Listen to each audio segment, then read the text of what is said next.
Olá, querido irmão, querida irmã, espero que você tenha passado bem essa última semana, que você esteja em paz, esteja com saúde. Nesse final de semana a gente já está chegando no terceiro domingo do Advento, o Natal está se aproximando cada vez mais, as festividades do fim de ano, da virada, ainda que de uma maneira estranha esse ano, por causa da situação da pandemia que deixa tantas pessoas tão tensas, tão preocupadas e ao mesmo tempo outras vivem como se ela não existisse. Isso me chama a atenção porque nesses períodos de final de ano, geralmente é um tempo em que as pessoas dizem que é um momento de reflexão, pelo menos uma parte das pessoas, né? É um tempo em que elas avaliam de modo geral o ano que está terminando, quais as metas foram atingidas ou não, os planos que foram traçados, como eles se desenvolveram, como as coisas se desenrolaram. Algumas traçam objetivos para o próximo ano. De modo geral, elas fazem uma retrospectiva daquilo que foi bom, daquilo que foi ruim, né? Como os planos se realizaram ou por que não. De repente, as coisas que aconteceram de maneira inesperada.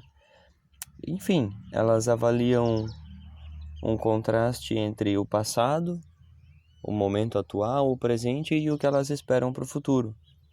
E de modo curioso, o texto bíblico que a gente vai ler daqui a pouquinho, ele também vai trazer um pouco desse contraste, vamos dizer assim, entre o passado, entre o presente e o futuro.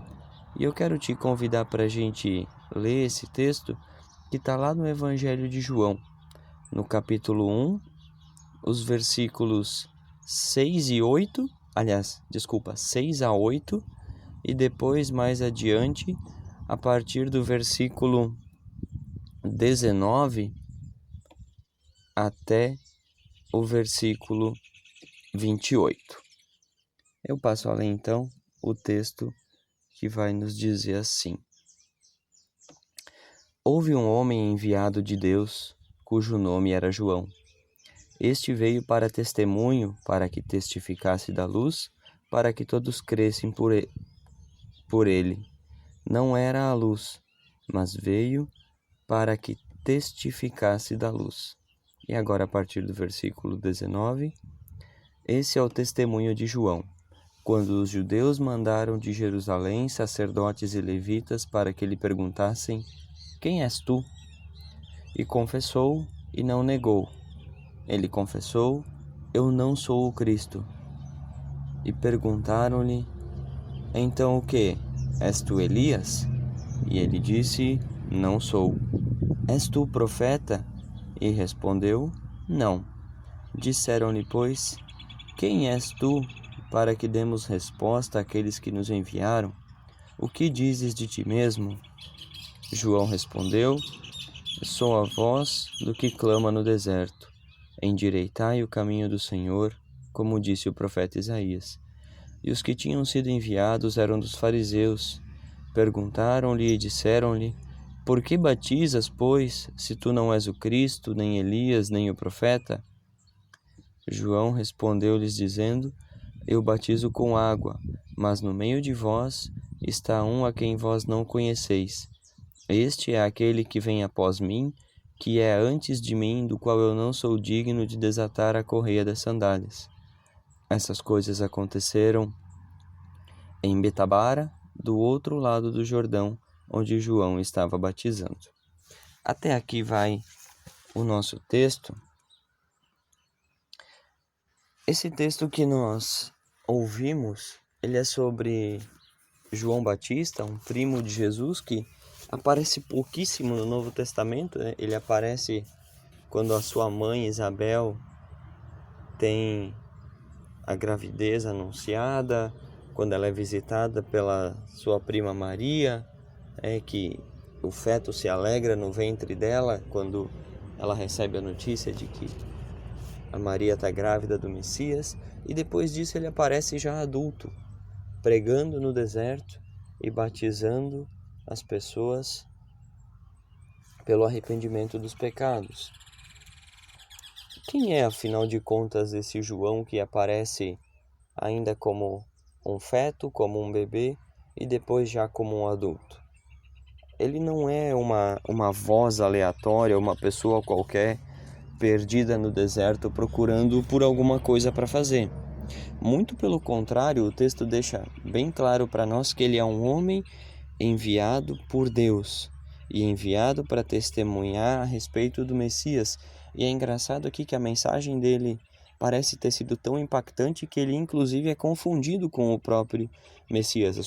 As pessoas perguntam se não é ele, mas na verdade ele tenta deixar claro que ele foi enviado por Deus para apontar para o Messias, para preparar o caminho para ele, que é por meio de quem as pessoas iriam crer. E naquele momento, o momento presente ali, as pessoas perguntam para ele, nesse grupo de fariseus, quem és tu? E é interessante que ele não vai dizer, num primeiro momento, eu sou o João, filho do Zacarias, filho da Isabel. Ele vai dizer, eu não sou o Cristo. E ele vai dizer que ele também não é Elias e nem o profeta que o povo esperava. E esse profeta, talvez para nós passe batido na leitura aqui, mas se a gente lê o Evangelho de maneira contínua, a gente vai ver lá no capítulo 6, o versículo 14, que Jesus é esse profeta esperado pelo povo. E aí vem uma constatação desses fariseus, daquelas pessoas, eles vão olhar para ele e vão dizer, tá, mas você não é ninguém que a gente está esperando, você não é o Messias. Não é o profeta Elias que deveria voltar, afinal de contas ele nunca morreu, né? Ele foi levado para o céu numa carruagem de fogo. Você é o Elias que voltou? Não, não é. Você não é o profeta, então quem é você, afinal de contas? O que a gente pode responder para aqueles que nos enviaram, que estão curiosos para saber quem é você? Possivelmente essas pessoas que enviaram eles eram os fariseus, os sacerdotes que faziam parte do sinédrio daquela época, eram autoridade religiosa. E aí o João vai responder, eu sou a voz do que clama no deserto. O texto do profeta Elias que nós vimos na semana passada, aqui o João se coloca como um mensageiro de Deus para preparar o caminho do Messias. E ele vai dizer, eu vim para preparar o caminho daquele que já está no meio de vocês, que já existia antes de mim, que está aqui agora, e é uma pessoa tão grande, tão importante, de tamanha honra, que eu não sou digno nem de desamarrar as sandálias dele. O João não disse isso de forma explícita, não disse com essas palavras, mas entre aquela profecia de Elias e o seu cumprimento em Jesus, João vê e reconhece a si mesmo enquanto pessoa na relação com Jesus Cristo. Em primeiro lugar, ele reconhece quem é esse Jesus, quem é o Filho de Deus, a eternidade dele, aquele que já existia antes dele, que existe agora e por meio de quem foram feitas todas as coisas. Ele reconhece a eternidade de Cristo, a divindade dele como Filho de Deus, mas João também reconhece quem ele mesmo é. Ele é servo, ele é uma pessoa humilde que serve a um propósito maior. E aí ele vai falar de Jesus e dizer, desse homem eu não sou merecedor nem de desamarrar as sandálias. Ficar ajoelhado aos pés dele para tirar o calçado do pé é muito para mim, tamanha a honra desse homem. Esse homem que tem no seu futuro, que tem adiante a missão de salvar a humanidade.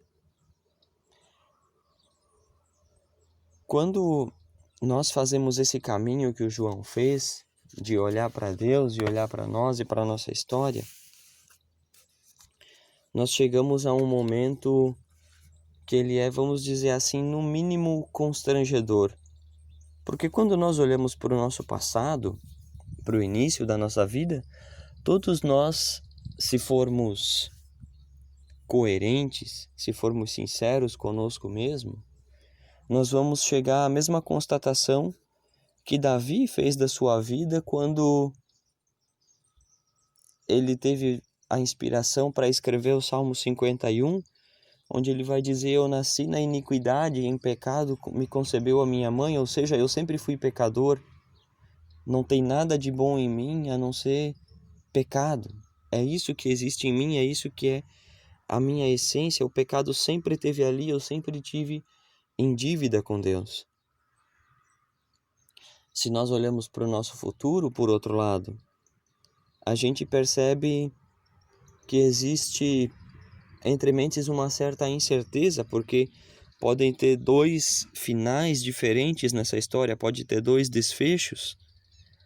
A nossa eternidade, ela pode ser, por um lado, junto de Cristo, como filho redimido, perdoado por Deus, que recebeu a graça de poder estar de novo junto a Ele, lado a lado com Ele, por causa de Cristo, por causa da fé nele e no seu sacrifício. Ou, por outro lado, a nossa eternidade pode ser afastado de Deus, em dor, em sofrimento, em agonia, e as pessoas não gostam de falar isso porque é incômodo, mas existe sim um inferno e eu creio nisso, e aqueles que não creem em Deus vão passar lá a sua eternidade. É isso que a palavra nos fala, e isso precisa ser dito hoje. Porque a gente vive num momento em que todo mundo acha que não importa o que acontece aqui, no dia da nossa morte tudo vai ser belo, bonito, Deus vem me buscar e nós vamos para o céu, e a palavra não fala disso. Não é assim. As coisas são diferentes, elas vão ser diferentes. E qual desses dois lados da história vai ser o teu futuro e o meu futuro? Dizem respeito, ou melhor, são definidos pelo nosso presente, como nós estamos agora. Esse futuro, ele é definido pela nossa fé. Se eu creio no sacrifício de Cristo, que Ele é o Filho de Deus, que Ele nasceu, viveu e morreu com o único e exclusivo intuito de pagar pelo meu pecado, pela minha culpa, se a minha vida e a minha fé se baseiam nisso, que Ele é o meu Senhor e o meu Salvador, então eu posso ter tranquilidade. Eu posso dizer com clareza e com certeza que a minha eternidade é junto de Deus no céu, porque eu me entendo como um pecador agraciado, que foi salvo por Deus, que foi limpo do pecado pelo sangue de Cristo. Agora, se eu não tenho consciência disso, ou se eu não entendo dessa forma, se como muitas pessoas eu nem sequer acredito que Jesus de fato existiu, ou que Ele nasceu e morreu na cruz para me salvar do meu pecado, é só uma história que se conta para que as pessoas tenham alguma coisa em que acreditar, ou algum motivo, ainda que falso, para viver, então eu sou o mais desgraçado dos homens. Eu sou a mais perdida das pessoas. Porque se eu de fato olho para Deus dessa forma, duvidando da existência dele, quase crendo e afirmando que ele não existe, duvidando do sacrifício de Cristo, então eu não tenho um motivo para viver, não tenho uma razão para viver que supra as minhas necessidades, que supra os meus anseios, que me dê tranquilidade para olhar para o futuro.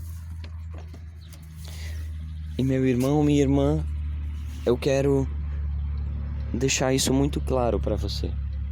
E eu quero te convidar para refletir sobre essas próximas 2 semanas.